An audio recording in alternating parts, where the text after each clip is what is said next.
오늘 나누실 하나님 말씀은 마가복음 10장 35절에서 45절까지 말씀입니다. 세베대의 아들 야고보와 요한이 주께 나와 여짜오되 선생님이여 무엇이든지 우리가 구하는 바를 우리에게 하여 주시기를 원하옵나이다. 이르시되 너희에게 무엇을 하여 주기를 원하느냐. 여짜오되 주의 영광 중에서 우리를 하나는 주의 우편에 하나는 좌편에 앉게 하여 주옵소서. 예수께서 이르시되 너희는 너희가 구하는 것을 알지 못하는도다. 내가 마시는 잔을 너희가 마실 수 있으며 내가 받는 세례를 너희가 받을 수 있느냐. 그들이 말하되 할 수 있나이다. 예수께서 이르시되 너희는 내가 마시는 잔을 마시며 내가 받는 세례를 받으려니와. 내 좌우편에 앉는 것은 내가 줄 것이 아니라 누구를 위하여 준비되었든지 그들이 얻을 것이니라. 열 제자가 듣고 야고보와 요한에 대하여 화를 내거늘 예수께서 불러다가 이르시되 이방인의 집권자들이 그들을 임의로 주관하고 그 고관들이 그들에게 권세를 부리는 줄을 너희가 알거니와. 너희 중에는 그렇지 않을지니 너희 중에 누구든지 크고자 하는 자는 너희를 섬기는 자가 되고 너희 중에 누구든지 으뜸이 되고자 하는 자는 모든 사람의 종이 되어야 하리라. 인자가 온 것은 섬기를 받으려 함이 아니라 도리어 섬기려 하고 자기 목숨을 많은 사람의 대속물로 주려 함이니라. 아멘. 5월 19일 날에 급하게 연락을 받고서 우리 교회 성도 중에 유한건 집사님 병원으로 다 가는 도중에 도착하자마자 하나님께 부르심을 받으셨습니다. 같은 날 미국에 있는 제 큰형님 같은 분 한 분이 또 소천하셨어요. 그분이 팀 켈러 목사님이십니다. 물론 제가 개인적으로 만난 적은 없지만은 책을 통해서 영적으로 교통하고 많은 영향력을 받았던 이분이 72세 나이로 소천하셨습니다. 소천 소식을 듣고서 한동안 멍하니 제자리에 앉아 있었습니다. 사실 우리 교회 한 번은 꼭 모셨으면 좋겠다 이런 목회자 중에 한 분이셨고 이렇게 이별을 하니까 유한건 지사님도 그렇지만은 마음에 참 아픔이 있고 또 안타까운 마음도 있고 그렇습니다. 그런데 우리 그리스도인의 삶이 안타까움으로 끝나지 않은 것은 그의 삶에 남은 족적들이 우리에게 주는 영향력 때문에 그러시죠. 이 팀켈러 목사님이 쓰신 그 유언 가운데 마지막 가족들에게 했던 그 유언의 메시지가 저의 가슴에 좀 살아 있습니다. 한번 읽어드리겠습니다. 이제 예수님을 만날 준비가 되었습니다. 더 이상 기다릴 수 없습니다. 저를 본향으로 보내주소서. 이런 마지막 말씀을 남겼답니다. 영어로 하면 이런 것이죠. I'm ready to see Jesus. I can't wait to see Jesus. 하고 저의 가슴을 좀 계속 묵상케 했던 단어가 Send me home 이라고 하는 부분입니다. Send me home. 이제 본향으로 돌아갈 때가 되었다.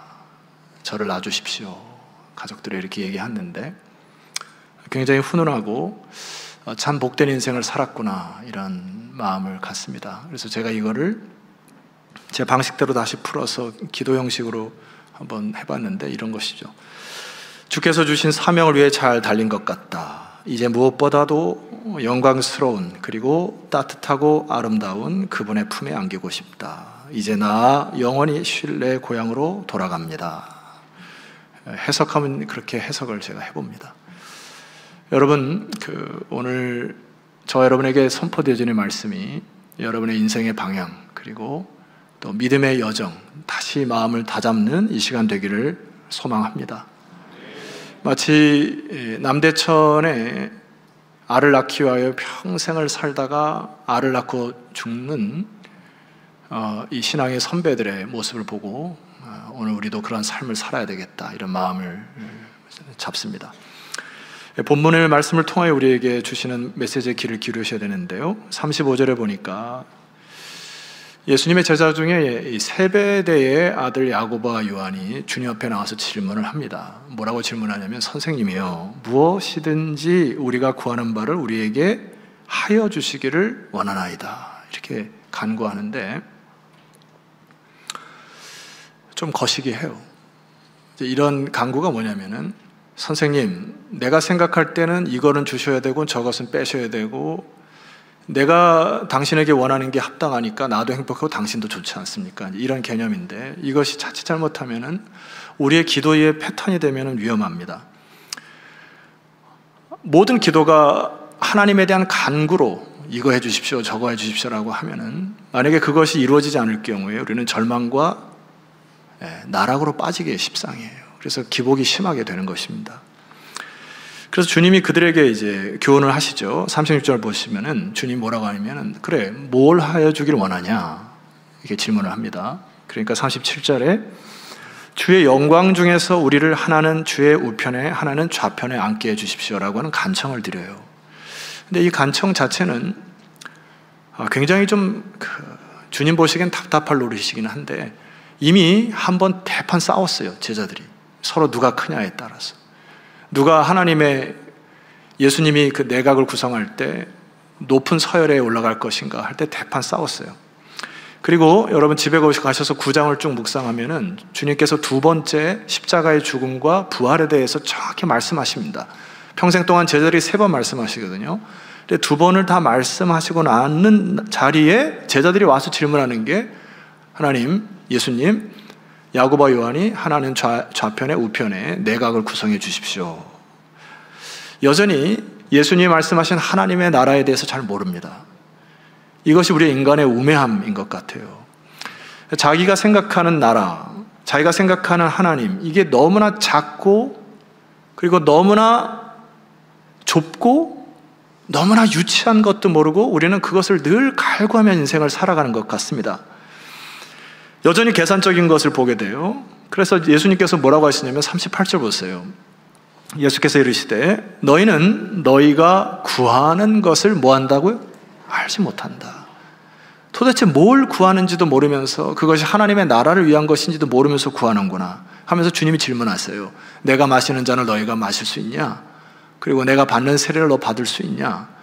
주님께서 주시는 이 잔이라고 하는 헬라어 단어 보게 되면 이건 일반적인 잔이 아니라 예수님이 십자가의 고배를 마시는 죽음의 잔을 의미합니다. 내가 십자가에서 죽는데 너 그거 마실 수 있겠어? 그리고 너희들이 하는 그 세례가 아니라 나는 피로 얼룩진 세례를 받을 거야. 너희들 그거 할 수 있겠니? 그러니까 이들이 아직 주님의 말씀의 진의를 모릅니다. 그래서 39절 말씀 보니까 그들이 말하되 할 수 있나이다 이렇게 대답을 해요. 여러분, 할 수 있습니까? 그래, 예수님이 이렇게 얘기해요. 너희는 내가 마시는 잔을 마시며 내가 받는 세례를 받으려는데, 40절을 함께 선포합니다. 시작. 내 좌우편에 앉는 것은 내가 줄 것이 아니라 누구를 위하여 준비되었든지 그들이 얻을 것이니라. 왜 그거에 연연하냐, 예수님께서 말씀하는 거예요. 그 자리는 하나님 나라에 다투는 것으로 하나님 나라를 이룰 수 없다, 이 얘기입니다. 예수님 그들을 향한 하나님의 나라에 이렇게 말씀하실 텐데, 10 제자가 듣고 41절 보니까 야고보와 요한에 대하여 화를 내기 시작합니다. 왜 화를 냈을까요? 이게 예수님께서 새로운 리더자가 되게 되면은 이제 내각을 구성할 텐데, 야고보와 요한이 벌써 퍼스트, 세컨드 자리를 꿰차려고 하니까 10 제자들이 흥분한 거죠. 니네들이 왜 뭐라고 앞섰냐, 이렇게 하면서 자리 다툼을 하면서 화를 내기 시작합니다. 여러분, 화를 낸다고 하는 것 자체는 때로는 우리가 의분을 낼 수도 있지만, 내가 습관적으로 화를 많이 낸다는 것은 굉장히 위험합니다. 왜냐하면 모든 것들을 내가 통제하려고 할 때 잘 안 되니까 화가 쌓이는 거거든요. 그리고 서로 비교하면서 내가 비교 우위에 서려고 하다가 보니까 세상적인 가치관으로 내가 인생을 살아가는 인간적인 모습 때문에 자꾸 화가 치밀어오는 거거든요. 예수님께서 그들에게 불러다가 이르시되, 42절 말씀 보니까 이렇게 얘기하세요. 이방인의 집권자들이 그들을 임의로 주관하고 그 고관들이 그들에게 권세를 부리는 줄을 너희가 알지 않냐? 세상의 권력은 권력을 통하여 다른 사람들을 자기의 힘으로, 돈으로 좌지우지하고, 정의가 필요 없잖아요. 그냥 힘이 세면은 죄를 저지르고도 그냥 수천만 원, 수억을 갖다가 변호사를 사면은 그 죄를 짓고도 뻔뻔하게 돌아다니지 않습니까? 그래서 임의로 주관하고 그 다음에 권세를 부린다. 예수님 뭐라고 표현하셨어요? 권세를 부린다. 곳갓 힘 가졌다고 해서 다른 사람을 좌지우지하려고 하고 다른 사람을 조정하려고 하는 그 세상의 권력 가지고 어떻게 하나님 나라를 이룰 수 있겠냐. 주님께서 그 말씀을 하시는 것이죠. 여러분 참 우리 인간이 얼마나 약하고 악한지 몰라요. 저를 비롯하여서요, 여러분들이 지금보다 갖고 있는 재산이 갑자기 3배, 4배 뛰어왔다고 해보세요. 이게 우쭐하지 않겠습니까? 여러분이 갖고 있는 권세와 힘보다 100배, 200배의 권세가 주어진다고 하면 거들먹거리지 않겠어요? 그것이 세상에 주는 돈과 힘과 명예의 다스림인 것이에요. 세상 방식이에요. 여러분 이것이 교회 안에 오면 교회는 망합니다. 교회는 그렇게 하는 게 아니에요. 하나님의 나라는 그런 방식으로 끌어가는 게 아닙니다. 이 세상 살아갈 때에도 여러분들이 세상 방식에 놀아나서는 안 되시는 거예요. 그래서 예수님이 단호하게 말씀하십니다. 마가복음 10장 43절에 보니까 제가 단호하게 말씀해 볼 테니까 아멘으로 화답하십시오. 너희 중에는 그렇지 않을지니 너희들은 그렇게 살면 안 된다. 하나님의 나라는 너희 중에 누구든지 크고자 하는 자는 너희를 섬기는 자가 되고 44절 너희 중에 누구든지 으뜸이 되고자 하는 자는 모든 사람의 종이 되어야 하리라. 일부도 그랬지만 요때쯤 아멘이 가장 적더라고요. 섬기고 종되라고 하니까 아멘이 잘 안 나와요. 목사님 또 종이 되라고 또 낮아지라고 더 어디까지 낮아져야 됩니까? 이 말을 하니까 아멘이 잘 안 나오고 당장 집에 가가지고 왼수대기가 누가 있는데 가서 섬기려니까 힘들고 아멘 하기가 쉽지 않아요.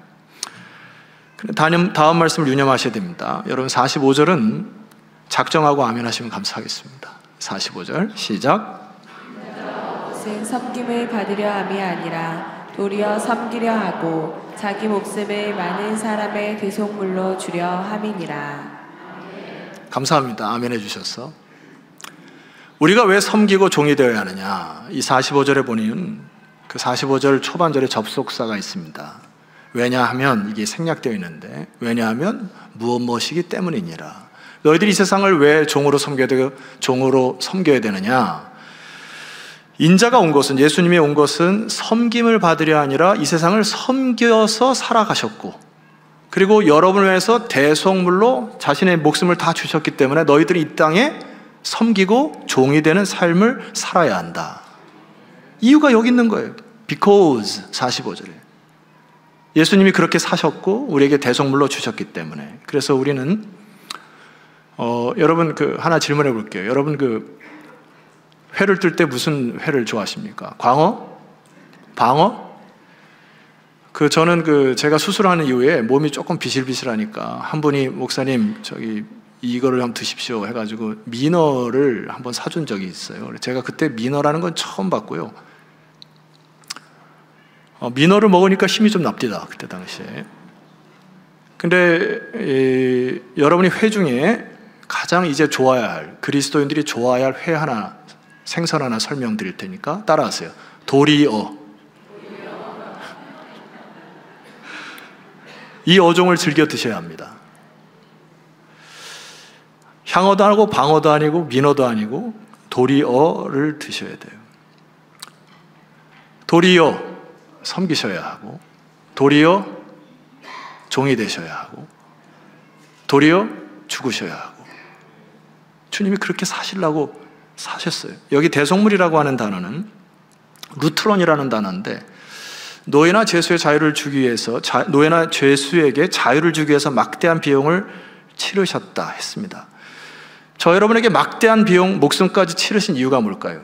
이사야 9장 2절에 보니까 이걸 크게 한번 선포해 볼까요? 시작. 흑암에 행하던 백성이 큰 빛을 보고 사망의 그늘진 땅에 거주하던 자에게 빛이 비추도다.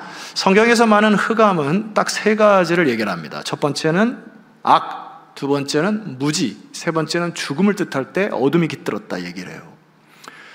악함이 짙었던 흑암에 행하던 백성들이 무지하였다. 도대체 생명이 뭔지도 모르고 어떻게 살아가는 것이 의미 있는지 몰랐던 백성이었고, 그들은 그렇게 살다면 죽음이었다. 그래서 하나님께서 하나님의 모략이라고 하는데, 하나님의 모략으로 예수 그리스도를 보내신 이유가 흑암에 행하던 백성이 큰 빛을 보고 사망의 그늘진 땅에 거주한 자에게 빛이 뭐 한다고요? 비추기를 원하셨다. 그래서 한 아기를 보내셨다는 얘기죠. 이사야 9장 6절에 보니까, 자, 화면을 봅시다. 이 부분도 한번 선포해 볼까요? 시작. 이는 한 아기가 우리에게 낳고 한 아들을 우리에게 주신 바 되었는데. 예, 독특한 말씀이고요. 여러분 기억해야 할 말씀인데, 한 아기가 우리에게 태어났다. 이 크리스마스의 이야기 기억하시죠? 근데 이사야의 메시지는 이 한 아기를 우리에게 주신 바 되었다고 소개를 해요. 그냥 이 땅에 태어난 것으로 그냥 소개하면 되는데, 이사야는 정확히 그 아이가 우리에게 주신 바 되었다 이렇게 얘기합니다. 주신 바 되었다라는 건 뭐예요? 누가 누구에게 뭘 줬다라는 건 뭐죠? 선물의 개념 아닙니까? 하나님께서 아기 예수를 우리에게 선물로 허락하셨다.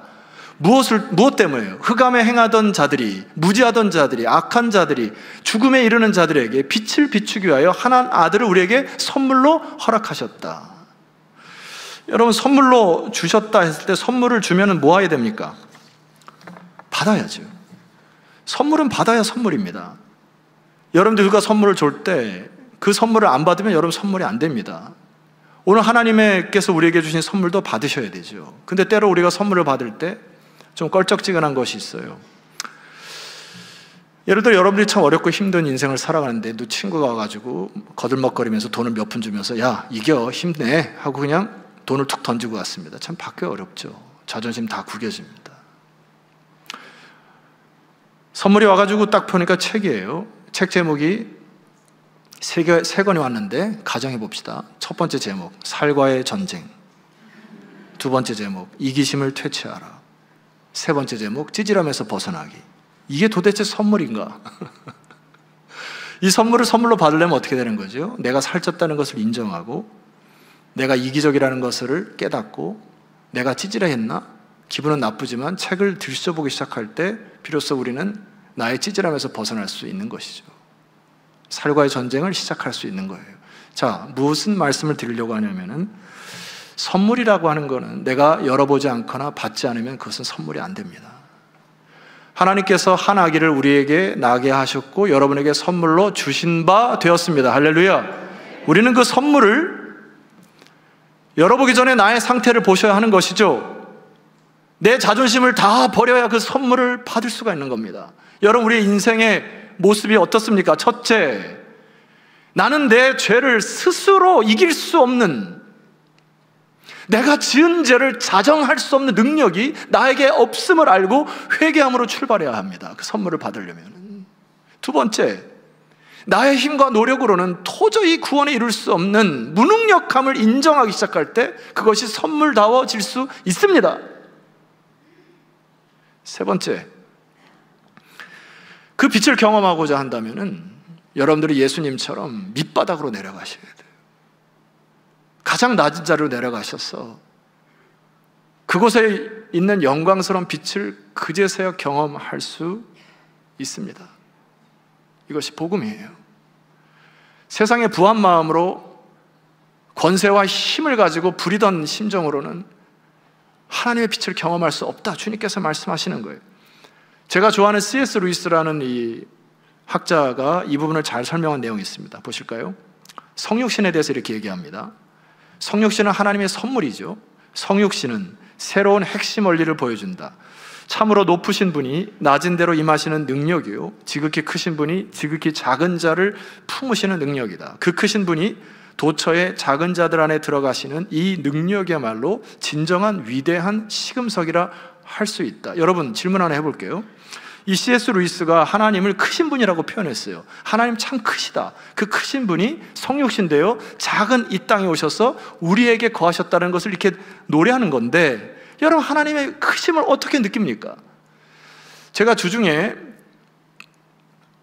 그 동영상으로 하나 봤던 그 우주여행이라고 하는 그 동영상을 봤는데요, 여러분에게 한번 보여드리고 제 마음을 좀 나누도록 하겠습니다. 잠깐 동영상을 봐주시죠.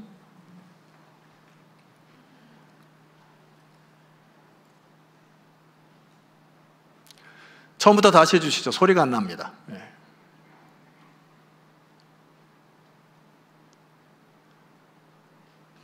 하세요. 그냥 우주공간의 광속은 과연 어느 정도의 속도일까요? 지금부터 아름다운 푸른 행성 지구를 마주보면서 광속으로 벗어나 보겠습니다. 지구를 벗어났습니다. 지구가 푸른 점이 되고 지구의 위성인 달이 스쳐 지나갑니다. 여러분은 현재 광속으로 우주 공간을 헤엄치고 있습니다.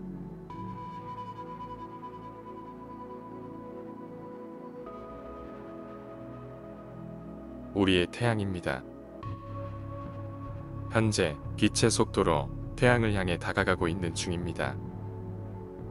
태양은 지구로부터 1억 4천만 킬로미터 떨어져 있으며 빛의 속도로 약 8분이 걸려야 도달할 수 있는 거리입니다.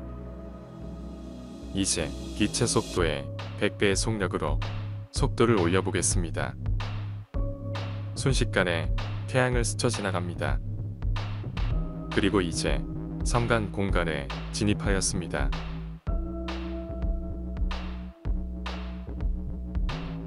우리가 있던 태양계가 한없이 작아져 모습조차 보이지 않습니다. 그러나 아직 이릅니다. 여기서 100배 더 속도를 올려 빛의 속도의 1만 배로 속력을 올려보겠습니다. 보고 계시는 화면은 정지 화면이 아니라 무려 초속 30억 킬로미터에 해당하는 속도이자 광속의 만배입니다. 1초에 지구와 달 사이를 약 10만 번 오갈 수 있는 속도입니다. 그러나 광활한 우주의 삼간 공간에서는 마치 달팽이가 꿈틀 때듯 한없이 느리기만 합니다. 예.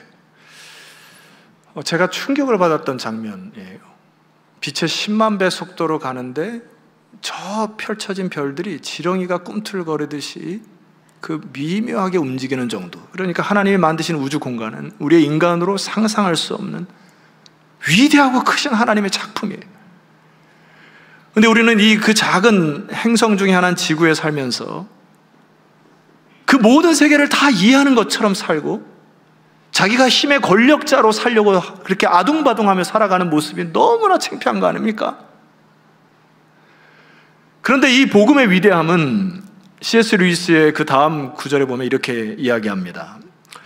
기독교 이야기에서 하나님은 내려오신다. 지존하신 절대자리 자리에서 시간과 공간과 인류 속으로 내려오신다. 발생학자들의 말이 맞다면 그분은 거기서 더 내려가 인류 이전의 태고적 생명의 단계를 태내에 체험하신다. 그 위대한 하나님이 인간의 모든 감정을 또 인간의 죄를 사하기 위하여 태까지 내려오신다. 자신이 창조하신 세계의 맨 밑바닥과 해저까지 내려가신다. 하지만 그분이 내려오심은 파멸에 떨어진 온 세상을 이끌고 다시 올라가기 위해 서이다. 감동입니다. 다이버를 생각하면 됩니다. 그는 초라하게 벌거벗고 밑을 내려다본 다음 풍덩 입수하여 사라져버립니다. 푸르고 따뜻한 수면을 지나 검고 차가운 물속으로 쑥 내려갑니다. 점증하는 압력을 통과하여 개흙과 습지와 오랜 부식물이 있는 사지로 빨려듭니다. 그러다 그는 색조와 빛이 있는 위쪽으로 다시 솟구치고 마침내 허파가 터질 듯한 채로 불쑥 수면을 뚫고 올라옵니다. 손에는 되찾으려 내려갔던 소중한 물건이 물을 뚝뚝 흘리며 들려 있습니다. 이 이미지가 누굽니까? 여러분이라고요. 흑암에 있던 백성들, 무지 속에 있던 백성들을 하나님이 건져 올리시기 위하여 그 위대하신 하나님이 지구의 가장 낮은 자리로 오셔서 동정녀 마리아의 태에 탄생하셔서 여러분들을 다시 죄악의 흑암에서 일으키시고자 여러분에게 구원을 베푸심을 믿으시기를 소망합니다. 그것이 복음이에요. 그래서 베드로 사도도 이렇게 고백합니다. 화면을 보시죠. 크게 선포합니다. 시작. 하신 족속이요 왕같은 제사장들이요 거룩한 나라요 그의 소유가 된 백성이니 이는 너희를 어두운 데서 불러내어 그의 기이한 빛에 들어가게 하신 이의 아름다운 덕을 선포하게 하려 하심이니라. 어두운 데서 불러내어 그의 기이한 빛에 들어가게 하신 이 예수 그리스도이십니다. 우리는 성만찬을 앞두고 하나 마음적으로 다짐해야 할 것이 있습니다. 저를 따라합시다. 나는 죽었습니다. 내가 죽었다고 하는 표현, 나의 욕망, 나의 자아를 목사님 또 죽여야 합니까? 모든 것을 또 포기해야 합니까? 또 인내해야 합니까? 또 섬겨야 합니까? 낮아져야 합니까? 그런 단어로 들리실 가능성이 있습니다. 그런데 깊이 한번 생각해 보십시오. 여러분이 과거에 지었던 죄들 중에 들춰내지 못하는, 때로는 상상조차 하기 싫은 마음속에 저 한 구석에 이 죄 때문에 여러분을 끊임없이 그 괴롭히는 죄책들, 흉악한 죄를 짓고도 뻔뻔하게 다닐 수밖에 없었던 나의 그 양심들, 그리고 나로 인하여 다른 사람의 깊은 상처를 받고 살아갈 수밖에 없던 그런 죄악들이 있는데, 예수 그리스도의 성만찬의 십자가의 복음이 뭐냐면 나는 죽었습니다 라고 하는 거는 이제 과거에 나는 다 죽었고 이제 새롭게 주 안에서 태어납니다 라는 찬양과 신앙 고백이 오늘 성만찬임을 믿으십니까? 나는 죽었습니다 라고 하는 것은 이미 이뤄놓으신 하나님의 놀라운 은혜와 찬양을, 그분의 위엄을 찬양하는 자리가 바로 성만찬의 자리입니다. 오늘 성만찬을 앞두고 여러분의 자아가 죽기를 주 이름으로 축원합니다. 그리고 섬김이 뭔지, 종이 되는 것이 뭔지, 죽는 것이 뭔지 깊이 깨닫고 다시 살아나는 이 성만찬의 은혜가 여러분의 있기를 주 이름으로 축원합니다. 자, 우리 함께 합심하여 기도할 때, 주님, 내 자아가 죽게 하옵소서. 과거에 지었던 죄의 욕망, 수많은 갈등들, 내가 속으로 지었던 죄들, 내가 해결할 수 없는 수많은 일들이 오늘 이 성만찬을 통하여 새롭게 되게 하옵소서. 합심하여 기도하며 나아갑니다. 기도합시다.